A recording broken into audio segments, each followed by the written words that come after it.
Well, I'm excited because on Choose the Challenge, we often have special guests who come on and give us a little teachable moments, insights to help expand our knowledge about situations that may be actually impeding us.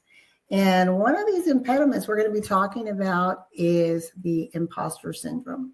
The guest that I have is Sandra Noble, and Sandra is a speaker, an author. She is known for her influential leadership in helping to empower individuals to rise beyond the barriers, to break free from those barriers, and to become their authentic self.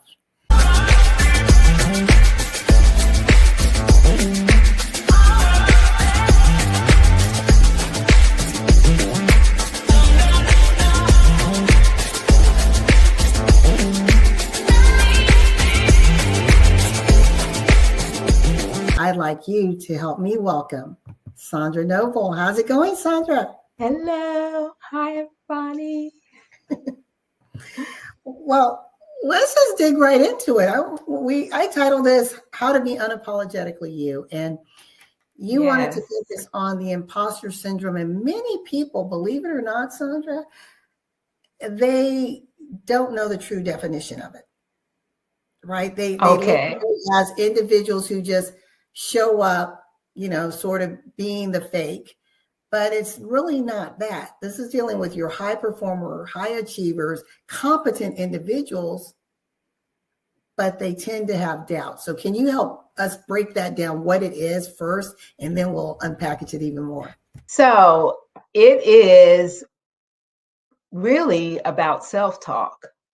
So like you say, they're competent, they're educated, they know what they're doing, but they feel like it's not enough.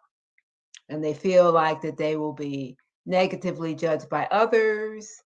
And behind it all really is it's the negative self-talk that's telling them that they're not enough, that they need to be more and do more to be acceptable, to be competent and capable, which they already are. So they fear being found out as not being the real deal. What do you think causes that? I mean, is it something that has happened perhaps in early childhood, or just perhaps their own internal insecurities that would cause them to feel this way? Yeah. So for one thing, we're taught to be not to brag about ourselves. And so there's resistance to accepting your greatness, that, I am capable and competent, and to have that said to you. So when they're imposters, not only are they saying it to themselves, but they fear other people will say you're not capable and competent yourself. So I think it starts with, don't brag, especially women, don't brag about yourself, play demure, and so you can excel, but, don't be, out there with that. And so, and I think it's a natural thing when we're starting something new, that we don't know how to do it. We don't know what is involved with it. And so they are unable or unwilling to sit with the process of moving into that new thing and learning that new thing. And so while they're going through that process, they feel like they're an imposter, which is just part of the process of learning something new. Yeah, I like that. And it made me think of a recent example that I had with a member of my staff. And you said something new. So she's put into a new position, a new role. Just a shining star, extremely, extremely competent, attention to detail. And I noticed that suddenly there were some challenges going on, and I thought, what's happening here? And then she decided, she's like, you know what? I think I want to go back to the original position because I can't do this. And I said, you were selected because you can. I said, it's okay to be stretched. But she was so uncomfortable. She's like, no, I just can't. And so she went back to where she was. And sometimes I think that imposter syndrome, and I want to get your take on this because you're the expert, can close those doors of opportunity that are for us because we're too afraid to either stay or to even walk through. Yes. So when we talk about imposter syndrome, they have various types that they call. So the perfectionist kind of wants to get everything perfect before they move forward. And I've heard the phrase, perfection is really procrastination with a cute outfit. So I love that. Yes. So we don't move forward because we're getting ready. And then there's the what they call the soloist, who I have to do it all myself. So in my upbringing, or my mother was very intentional about making us independent, and I embraced that independence. I have to do it all myself. And when you're moving into something new, you have to kind of rely on other people to show you the way, help you along. And then there's the one that is the expert. So I have to know it all before I can move forward. So they're constantly gathering information about what they're going to do. And sometimes we have to move forward without all the information.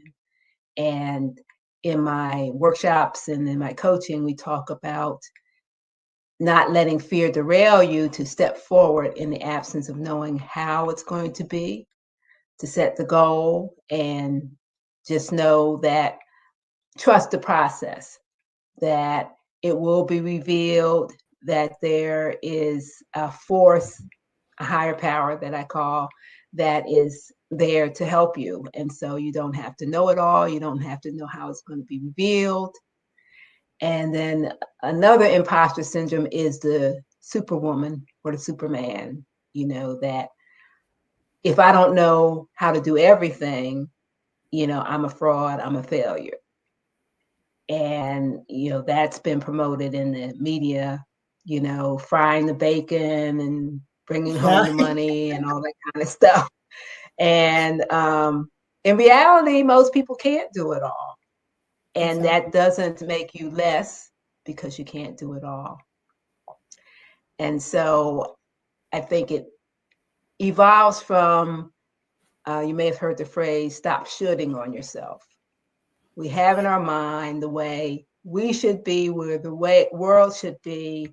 And if there's any disconnect in that, we feel like we're an imposter, we're a fraud, we're not good enough, we can't move forward.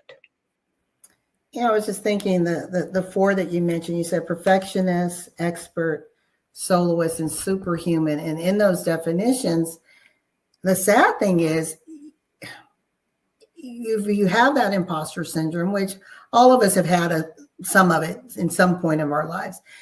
You end up isolating yourself because, like the perfectionist, I've got to get it all right. I've got to be perfect, right? And I loved your definition, but you get stalled, and you come up with a justification as to why. Then the expert, I've got to know it all. Like, okay, but you're part of a team in a community. What about them? Yes. And then the soloist, like you said, I have to do it everything. If I want it right, it's got to be on me. And then you said that's superhuman, and it's like who? And I think for women, I want to toss this to you.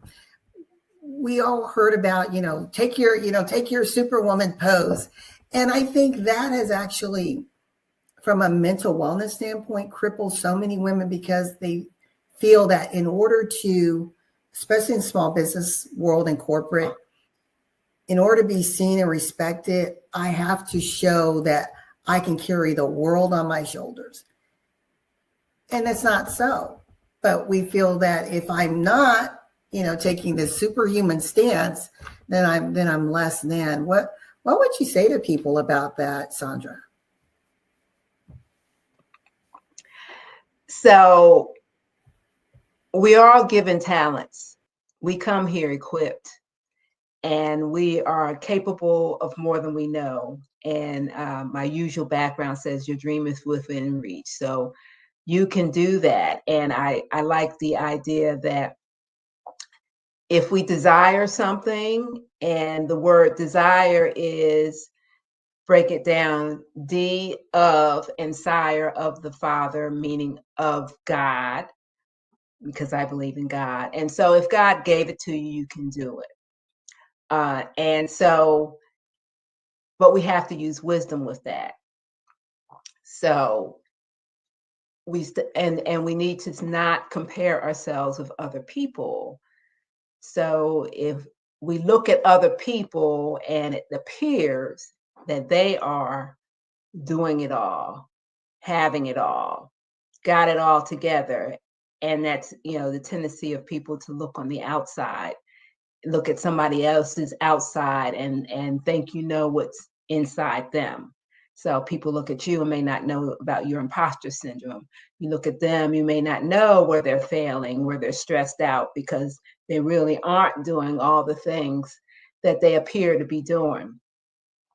So comparison is a big thing that we need to eliminate if we want to get rid of the imposter syndrome.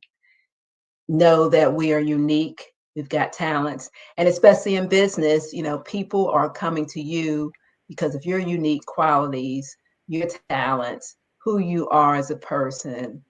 So there's really no competition. The real competition is within us, in our minds, thinking that we don't have the qualities that people want. But with all the people in the world, there are people waiting and wanting what you and I uniquely have to offer to the world in the way that you and I uniquely can offer it.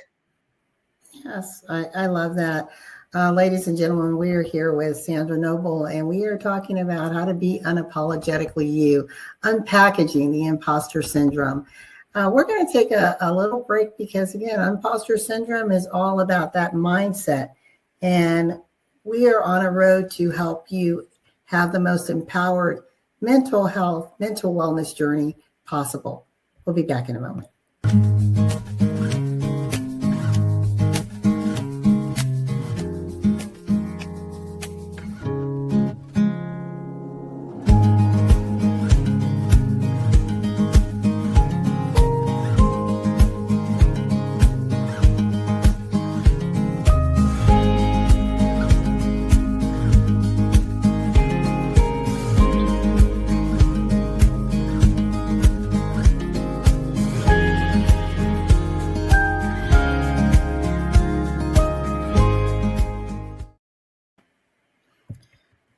So we are back with How to Be Unapologetically You with Sandra Noble. And Sandra, you mentioned comparison. I like to call it, you're affected by comparisonitis, right? And that's the worst thing when you're looking to the left and the right. Yes. What everyone is doing. And I leaned into when you said, you're a woman of faith. And how has your faith helped you to not compare, but to stand in your lane, to stand in your truth and your skills and gifts, and just walk boldly in that?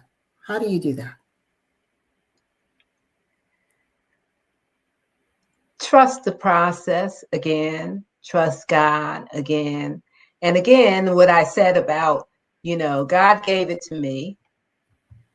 And I know that there is a unique way for me to implement it. And I have faith that God wouldn't give me what I need, what I need to do, wouldn't call me to do this work without giving me the tools and the resources. So my big thing is to be open to input and insight from my higher power. And for me, that involves prayer, that involves meditation of being still. So prayer is talking to God, meditation is being still and listening to God. And I don't always get my insights and input while I'm meditating, but I found over the years the practice of being still and being open makes me open to get it at other times. I may be cooking, I may be taking a shower, I may be doing something else, but just letting the universe, God, know that I'm open, I'm willing to hear and ask, teach me what I need to do. I believe that as far as when things happen, there's a lesson in it for everybody, and things will keep happening to you until you learn the lesson. And so I learned, okay, God, tell me the lesson now, so I don't have to keep repeating this over and over again to get the lesson. So just a mindset that I will get what I ask for. And so be willing to ask for it, not be misindependent, because I don't know it all. I can't do it all. That's what the God is. My God is, the supreme being that knows and can do all things. And so I have to tap into that power. And that's the relationship that we have, so our higher power, our superpower God, definitely has input that we can tap into, and it's God's good pleasure to give it to me. I love that. And what you said is, I hope the audience, you all are leaning in. So you're praying, you're talking, you're having this conversation with God, and you're meditating, and that allows you to be open, but it may not come right then, right? You said it's at the other times, but the thing is, you keep yourself open, you keep yourself in a state of expectancy, because I'm asking and I'm waiting to receive guidance, receive direction, whatever it is that you need, and having the confidence that whatever was birthed in you, you'll have the resources and the means to achieve it. And timing is everything, right, Sandra? It may not be right now. He may be preparing you for something great 2 years from now, 3 years from now, but we're in this right now society. Sometimes we struggle with waiting and being a little patient. That's one thing that me and my higher power have some conversations about the timing, and it's been a learning experience for me to kind of wait, because God doesn't always do things in my time. And so in the prayers, for me, it's important to ask for what I want, but not necessarily limit God by me giving God a prescription on how it's supposed to happen, and so, most of us would desire more money. And so I can say, I want my business to be profitable, but I need to be open to other channels. Like, God can give it to me some other ways. I want it all. So I don't want to limit God, and when we, in my workshops and in my coaching and stuff, we write a vision statement, and we say at the end of it, this or something better still, so that's just open to, like, I'm writing, I'm asking based on my current awareness, but I'm open to something greater that I hadn't thought of. And often God gives you stuff you hadn't thought of. It comes in miraculous ways, and I believe in miracles, and then they do happen. Yes, they do. Well, Sandra, we are almost out of time, and I want to give you a few moments to just talk specifically to our audience, maybe give them some more tips. Tell us what you have upcoming as we wrap up this year and get ready for the new year. So I will let you take it away. So as I mentioned, I talked about my workshops. So I do them most months, but I think the next workshop will be in January, my Power of Your Vision workshops. And so you can find that on the speaking page on my website when I update the dates. So I'm going to have a big reunion workshop on January 17th, because when we write our visions, we write it 3 years out. And we practice it, saying it as if it has already happened. And so I want to especially invite those who've attended my workshops before to come to that reunion and tell us what has happened. But in the meantime, I've also speaking actually on Monday and Tuesday of this coming week, and then I'll be speaking again on December 3rd.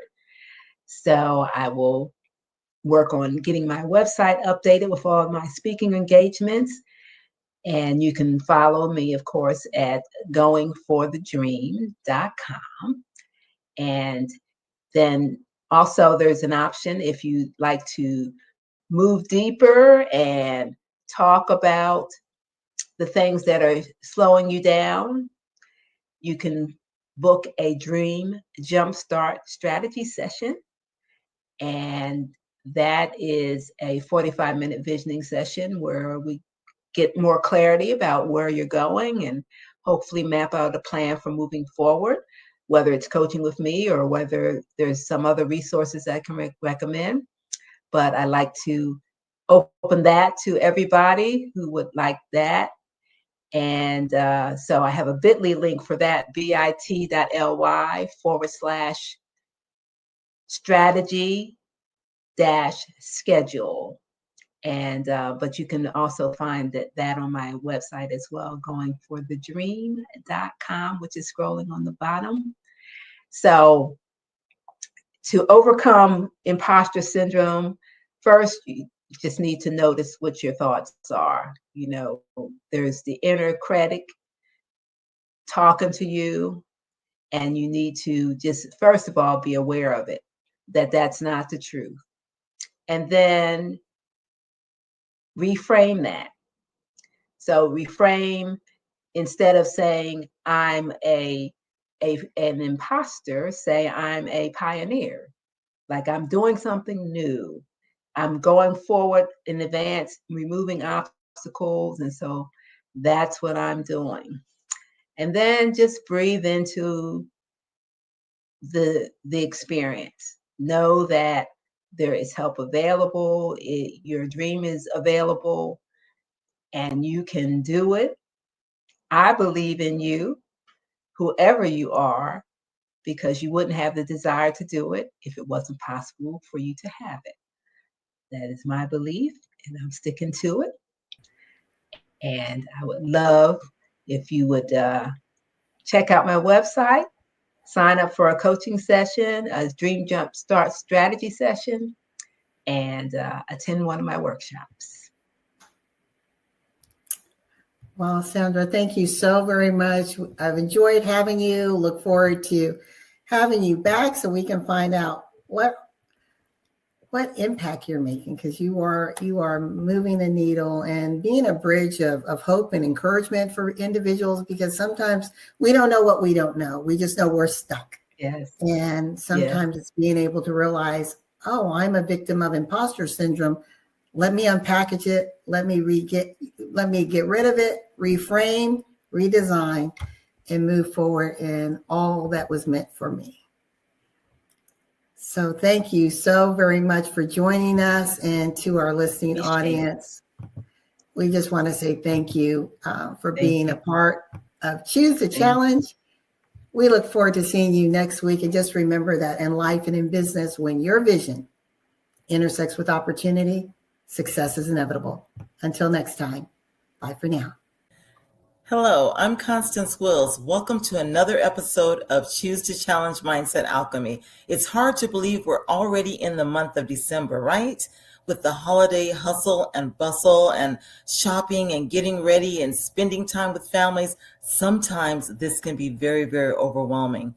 So today, with my co-host Luana Bradford, we're going to talk a little bit about Choose to Challenge Mindset Alchemy. We're going to talk about the gift of unwrapping yourself. Unwrapping the gift of yourself. We'll be right back.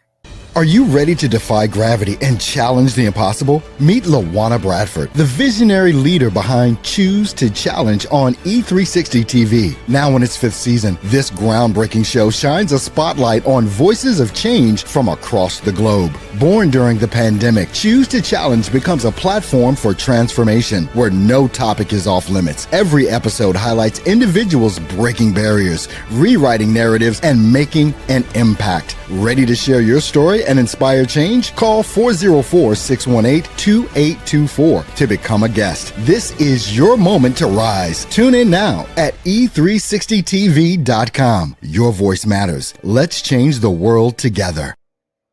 Hi, Luana. How are you doing today? I mean, we're already in the month of December. Can you believe that? December 2025, we're already here.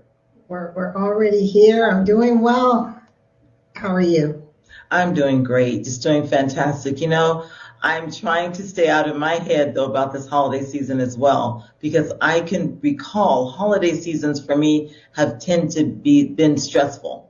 They've been, and I've allowed them to be stressful, but people would always ask me in October, are you ready for the holidays? No, I'm not ready for the holidays. And I have a very dear friend, and she is one of the most organized people I know. And she's always ready for the holidays starting in like June and July. And she asked me, are you ready for the holidays? And this is my look to her. No, I'm not. But what does ready for the holidays mean anyway, right? What does it mean? But no, as far as she says, I'm not ready for the holidays, but I am ready for the holidays. What about you? Well, I kind of take one day at a time. I know obviously the holidays we're in the holidays. We just finished a major holiday. But I don't stress out about it. I know the things that I want to get done and I prioritize that. In fact, I was telling my mom yesterday, even though I'll be traveling, Mom was asking, well, are you going to do your Christmas decorations? And most people would say, well, why would you put them up? That's crazy. You're not even going to be there on Christmas. But for me, yes, I do, because that's what brings me joy. That's my joy, my happy space, because I celebrate into the new year. It's like past Three Kings Day, and that's when my decorations come down. So when I come back, I want to see a happy, joyful, sparkly and lights and everything in my home when I come. But no, I don't tend to stress anymore. I think before it was on what I felt I needed to do.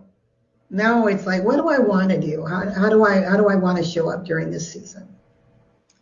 That makes so much sense. You know, me, I'm total opposite. So here, Luana and I are sitting here total opposites. I am one, I don't decorate for Christmas myself. Now, when I was a kid, I was raised in a house. I know, I'm like the Grinch. I was raised in a house that we always decorated. We did so many family things. But at my home, I don't decorate. Now, my sister, who I share a home with right now, she is a decorator. So she would always be pulling out the boxes, and this is me. We got to put that stuff away. But, then I was like, so I'm already thinking about cleaning up and putting it away when it was being put out. So I didn't have the right mindset to experience the joy of the moment. So now, even though I probably won't do major decorations, I have some things. I probably won't do a tree, but I have some things I'm going to make my house festive for me. So today we're going to chat a little bit about, unwrapping the gift of yourself. And I want to say, what things can we unwrap and give to ourselves this holiday season and beyond? What can we do that to give to ourselves and others? What are things that we can unwrap? What do you think, Luana? What are things? I think the number one thing, and this is just for me, is peace. If you're able to find I believe your center of peace.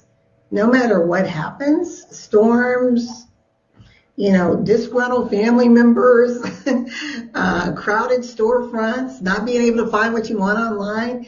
When you're able to anchor in that peace, for me, nothing else really matters. But when I can't find that peace, things get going crazy. But if I don't have peace, my inner world, my spiritual sanctuary is disrupted. And there's no joy. To me, it's like there's peace followed by joy. I don't see it in reverse. I don't see joy and then peace. I think there's peace and then joy. I love that. I love that. I think that is so important. When Luana said our inner world, our inner person has to be at peace with whatever it is we do, right?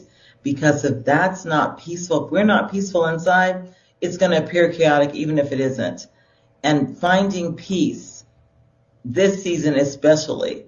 We have the songs, peace on earth, goodwill to men, but really, do we have peace within? Do we have that peace within to even start this season, the way that we think it should be? So many people find this season to be sad. There's so much depression during the season. There's so much loneliness. And believe it or not, when I was working in criminal justice, there's so much fighting and domestic violence. This is the highest season for domestic violence arrests and for, family fights and all that stuff. And I didn't know that until I worked in it. So peace, Luana, peace is major. And I appreciate that. That right there, peace is, I think, a very great starting point. I think one thing that I would want to give to myself and maybe even to others would be love, because learning to love yourself first, and we're going back inside first, loving yourself fully will allow you to love others, love what you do, even love situations you can't control. I'll even say even love the chaos sometimes, because sometimes I think this season is chaotic. But if you love yourself, first of all, if you have that peace, right? That's first thing, you have that peace and that love. I think you can handle going through any type of situation during this busy month where we are bombarded on all sides. Like Luana said, sometimes you've got to have that peace because you might not find the thing that you're looking for to buy. And that thing is important, but it might be gone. If they may not be able to get it on time, right? Get it to you on time. But if you have that peace first about it, and you love yourself, and you're like, maybe your loved one, you're going to let them know, look, it should be here. It may not be here by Christmas Day, but it will be here. But you'll feel a peace about it and that genuine love, and you won't have to, fake or be just crazy like I have been before. I've been in some crazy mindsets over this season, not shopping early enough, not getting what I needed, not getting what I think people would like. And you know what? It's not about that, right? Right. I'm gonna take the opposite side of something that you just said, because you mentioned loving yourself, but then you said love the situation. I don't personally think we have to love the situation. Sometimes the situation is ugly. There's nothing to love about it. But it's being able to perhaps love how you are journeying through it. Especially those things you can't control. As you mentioned, it's a time of depression, sadness. There's rising domestic violence. We look at cost of living. We look at the number of people who've lost jobs just in the last 4 to 6 months. There is a lot of pressure on people, on families. And honestly, I don't see anything to love about the ugliness of life. But I love through my walk. I'm a woman of faith. I know where my strength lies, and being able to tap into that gives me again the peace as I journey through those hard times. And I think about not to make this a Bible show, but we are in the season of Christ. And Psalms 20, the 23rd Psalm say, though I may walk through the valley of the shadow of death, the valley of not being able to pay my bills, the valley of SNAP benefits being stalled, the valley of not knowing if my kids are going to have the tuition that they need, the valley of divorce, ill health, loss of family members. The joy is knowing that you are still with me, right? Your rod and your staff comfort me. That's the joy. That's the love. That's the peace landscape, in my opinion. I love that. I love that, Luana. And I think you did. That's a great point. And I can agree. I don't love a lot of the situations, no doubt. But I'm learning, I'll say it this way, I'm learning to love my response to them. Maybe that's how I should say it. I'm learning to love my response and to stand fast in that response, even though it may not fit what's going on. I've learned to love my response because even this last holiday, what was it, Thanksgiving, there was some issues happening at my Thanksgiving. And I had to step back and think about, even though I didn't love that, I had to love the response that I gave. And I also had to love the Thanksgiving as a whole and love the time spent with loved ones. So I think I had to sort of like work around maybe a negative aspect of it, if there was one. I had to just sort of say, okay, am I going to allow this to ruin my holiday? No. I'm going to have to think about it in a different way, because initially I was thinking about it a certain way, but I can't allow things to ruin, because that falls on me. So I think that's where I should probably maybe bring that love to that. It falls on me. My reactions and response all fall on me. I can't change circumstances sometimes, and I have to let that go. But that's part of the love of myself. The peace first. I'm with you on that peace all the way. And the love of myself and the love of how I handle things. And yes, the situation might not be perfect. And as you were saying about everything that people are going through this holiday season, they've lots of jobs, lots of SNAP benefits, lots of all those things that would help them to have a holiday before. They might not have it right now, as far as what they considered a holiday. But what I'm believing is that people will become more creative and lean into their own ability and their creativity to make that holiday the best they can for themselves and their loved ones, their little ones that they're probably stressing over, because I don't have the money now to buy anything for my little ones. I'm believing that people are going to reach inward to that peace, that self-love, and realize that they have God-given creativity to make this the best season that they can. One of the things that I was thinking about is there is a quote from Chris Salem that he often states, and he's a business leadership executive and coach, and he said, give without expectation, receive without resistance. And when we can get into that, to me, that's a love seat.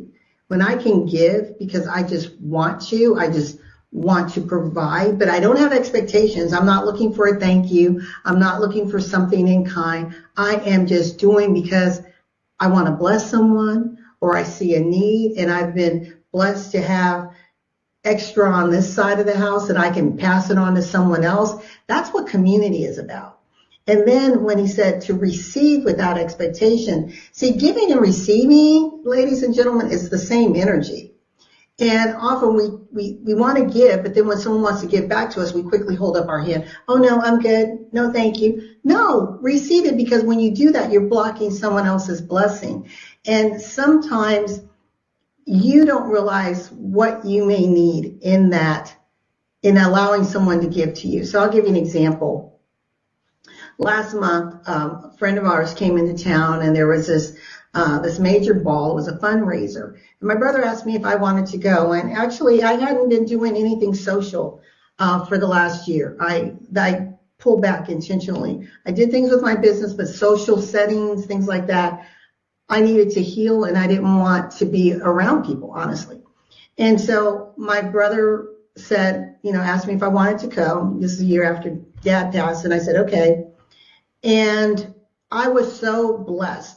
I didn't know how much I needed to be in that level of celebration. And what I was doing by showing up, I was also giving to young girls internationally in India. I was part of this community that was giving back. I was being able to support someone, but in turn, I was being fed through that humanitarian effort. So I just want to tell everyone, one of the things that you can do, as far as for me, how do I unwrap a gift to myself, is allowing people to pour into you in very unique and creative and unexpected ways, because sometimes you don't know what you need until that flow starts to come into your life and you realize how empty you really were. Connie. So powerful, Luana. I mean, honestly, learning to receive is such a big part of giving. Learning to receive. Receiving and giving. And I'd never heard it that way, that it's from the same energy. And really it is. Learning to receive. And I have said the same thing to some friends of mine, not knowing that I wasn't doing it myself. I've told them, girl, you better go on and receive that. Somebody, her husband was going to give her husband was a giver. And she would just be telling him, no, honey, no, I don't want that. I don't need that. And I would always tell her, you're blocking his blessing when you're not receiving. Now, mind you, I'm still in the mindset of, I don't need that. People would offer them, no, that's okay. That's okay. But that right there hit home, because I even have to learn to receive.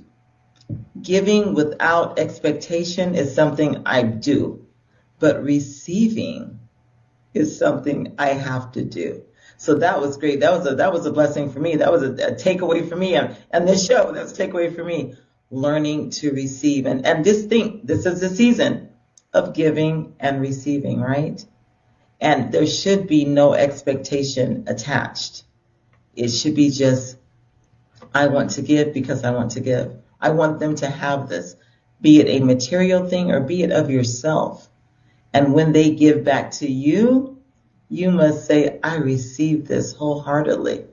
Yes. That is attached to their blessing. And I think our show is aptly titled, appropriately titled, Unwrapping the Gift of Yourself. And it's all, again, mindset alchemy. We're starting first with the inner work, right? Finding that inner peace, finding that self-love. Then you're able to pour out. Then you're able to give unconditionally. But when you are closed, how do you give from an empty cup? You can't. It doesn't happen. You can't pour out of what's not full. You can't pour out of a dry vessel. You've got to. We find ourselves getting agitated, right? I tell people, and I had to go through this. When I find myself tense or upset or quickly irritated by something, it's like, okay, why? Is it really this person or situation? Or is it something in me? And more often than not, it's something in me. Why is something such an issue? Why, if people make certain choices, why is it an issue? I remember I was talking to a good friend of mine, Rick, and he said, someone reached out to him because he was upset over something. And they said, did someone make you savior of mankind? That's not your mantle to carry. You're not placed here to save the world, right? But we feel like, and that comes into this self-righteousness, right? I see, and I hear people say, I see the diamond in the rough in you. And so what? So now you're supposed to go and play, God or puppeteer in a person's life? That's a little arrogant. Yes. And it doesn't mean you don't see greatness in someone, but I'm talking about how then we take this self-proclaimed position in judging them, guiding them when it's not even our place, right? I mean, just if you're feeling that strongly about something, pray for them. step back, pray. That's true. Step back and listen. You might not need to say a word. Yeah. You might just need to be there with your presence and your prayers and your grace. Yeah, I like that. So we've got joy, now we've got peace, we have love, and then grace. Yes. Oh my gosh. And you know what? There's one other thing that I think, and I'm perplexed on whether it's something that I would unwrap and gift myself or unwrap and give to the world. Maybe a little bit of both. Authenticity. Because many of us are so afraid to be who we uniquely are. And if we're not authentic, and I think vulnerability goes hand in hand with authenticity, but if we're not vulnerable and authentic, then who are we? And how can we give? And I think that piece right there, not interrupting the show, but that's a show and possibly a series unto itself. How do you know when you become authentic? How do you know that you're not authentic? Yes. Right? Because you're conditioned. So how do you know when you've really uncovered the real you? What does it look like? What does it feel like? Unwrapping that real gift, right? And I think some of it comes when you're comfortable with the real you. I know ladies that are so comfortable with their authentic selves till sometimes it makes me uncomfortable. And that's when I know there's something I got to work on. They're comfortable with their physical beings, with their spiritual, with their emotional. They are just, and I look at these ladies in awe sometimes. I'm like, wow, how did they get there? How did they get to that place of comfortability with just being vulnerable and authentic? And I'm just like, thinking, am I blushing because of what they're doing or saying, or because but it's me. That's a me thing. Yeah. And I'm gonna flip the coin a little bit. Again, we're not in that person's shoes, right? We're looking over the fence, and we're seeing maybe in our mind what authenticity in action looks like, right? Maybe it's our vision for ourselves, and we're seeing what we think is true authenticity in someone else. But if we took the time and talked to them, they would tell you about all their insecurities. And that's true, because this one person I'm talking about, the reason she is so authentic now and unapologetic is because of insecurities and things that were placed on her by society. And she's not ashamed to talk about how she felt about herself. So now she has gone the opposite direction. She said, and I do this for my freedom. I do this to live comfortably in my body. So you're absolutely right. I think it will be different for all of us. Well, it will be, not think. It's different for every individual. Right. But I believe that is the case. So for me, looking at her like saying, wow, maybe someone's looking at me and saying, wow, right? And I don't even know it. I have a friend, her name is Ramonda, and she's this international phenom. She's the CEO and founder of Thrive Women, so Thrive, THRIVE Women. If you're not familiar with that organization, check it out. But she lives in Spain and had just beautiful, gorgeous hair, and decided that I'm shaving it off. And people were like, and yeah, she went all the way bald. And in that moment is where her true freedom came, because she was tired of being tied to the beauty identity associated with her hair. And she was already a very powerful and strong and confident woman, but there was something else she knew she needed to do, those last little pieces to pull away. And I'm just going to put this out there for women. Until you are really comfortable in letting the world see you as you are, truly, you're hiding behind a mask. I believe that 100%. Whatever it is. If you're the type of person that I cannot go out in public without putting on my lashes because I don't want someone to see me, do you not think you're beautiful enough to be seen in your natural state? And be okay with it. I'm not saying that's your standard. I mean, yeah, be who you are, but be okay also with who you are, the essence of you. And that's not an easy passage. It's like the rite of passage men go through there, going into the manhood passageway. I think women, it's time for women to be comfortable. Like a friend of mine, I saw her do a live a couple weeks ago, and she had on a sweatsuit for the first time. I almost fell out of my chair. Something that simple, and you're like, Luana, what's the big deal? Because she has to always be blinged from head down. And I thought, wow, that was a big step for her. That is a mic drop moment right there, Luana. Being comfortable in your skin. I think that's a gift we can unwrap for ourselves and unwrap for everyone else, the world, because that right there, being comfortable enough with yourself. And I think that even goes ahead of being authentic or vulnerable. You must be comfortable enough to be those things. 'Cause I think it all ties into a big ball, but being comfortable enough to be comfortable with who you authentically, naturally are, and not have to put on even the physical mask, as we say, which might be makeup, lashes, the lipstick, getting the hair done, whatever it might be.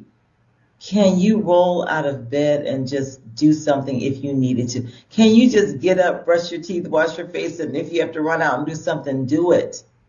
Or do we have to put on this other stuff to make us feel okay and whole? And so many of us have to do that. I'm guilty of it. Like I said, it can be scary, but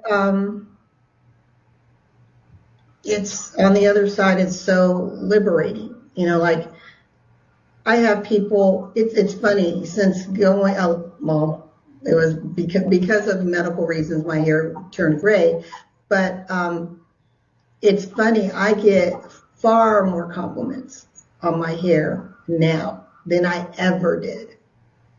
For men and women, every day I go out, and this is no exaggeration, one or two people compliment me on my hair every single time. And I thought, wow. And it's because I'm an anomaly. At my age, who's rocking full gray? Not many.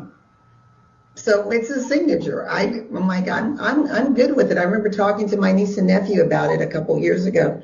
And my nephew said, why would you change? That's who you are now. Just be. Here he is at that time, an 18-year-old kid. So I'm like, all right, I'm good. Let me just be. And it's a beautiful gray at that. It's gorgeous. Some people, they buy that. They buy that. They go to get that hair, the hair color of Luana's put in their head because it's a beautiful gray. And I'm in awe. And I just think it's beautiful that she is wearing this hair. God gave her this beautiful hair anyway. It was beautiful as a darker color too. But look at now. Now it like stands as a crown on her head. And I'm sorry, I just want to say this. How Facebook gives you like the then and now photo? Well, there was a then, which was only 5 years ago, maybe it was 6 years ago. My hair is, total brown. And so there's that. And then I had another one, like, well, it's now. And it's me at the same angle, but now it's, total silver. And I just laughed. I thought, wow. But when you look at the face, it's still the same. So hair is a color. But again, I'm just using that as an example. Sometimes it's the subtle things that can break through a barrier. Something so subtle, like just be raw for a minute. I'm not saying stay that way. Be raw. One of our friends, Connie, is Jacqueline Young Landy. Gorgeous woman. She has no problem sitting in front of the camera, having her husband take all of her braids out of her hair. Yes. Or right now, getting her hair locked and relocked and showing you what it looks like and the back and the front. Yes, I love her, and that is part of the reason why I love her. I see how that could be powerful. Well, Connie, we are literally out of time. We just want to thank everyone for joining us for Mindset Alchemy, Unwrapping the Gift of Yourself. And think about some of the things that we said, and especially the joy, the peace, love, grace, and being authentic. Just remember that this show is for infotainment purposes only. If you're in a place where you're feeling lonely, where maybe some thoughts are not healthy, perhaps they're dark, reach out. We're here in the U.S. You can text 988 in the U.S. for immediate help and support, or contact your medical provider. Tap into community. Community is so important any time of the year, but we know especially during the holidays, it can be a challenge for many people. And I'll let Connie close us out. This has been great. I can't believe, Connie, when we come back, it's going to be 2026. 2026. I mean, my God, I thought we'd be living in the Jetson age by then, but hey, we're getting there. We are getting there. With all this automation and everything, AI, we're getting there, y'all. We're getting there. But you know what? I really want all of you, ladies, gentlemen that might be joining us, to please, unwrap the gift of yourself this holiday season, and unwrap that gift authentically. Whatever's authentic to you, do it that way. Unwrap that gift and give, but also receive. When LaWanna brought that up earlier, I'm glad we touched on that. Because yes, give the gift of yourself this holiday season, moving into 2026, but also receive the gifts that are given to you. Let's go into 2026 on a high note, and let's know that every one of us, has something we can unwrap and give to ourselves and others. And during this month, go ahead and think about that. Maybe if you journal, write it down. What are 2 gifts you can give to yourself, unwrap about yourself and give to you? And what is 1 you can give to the world, your community? Yes. Well, thank you so much for joining us for Choose the Challenge Mindset Alchemy. Connie and I wish you and yours a very happy and safe holiday season and a safe and happy new year. Connie, it's been a pleasure riding with you this year. I look forward to great and wonderful things in 2026. Everyone, be safe, be well. Bye for now. Bye.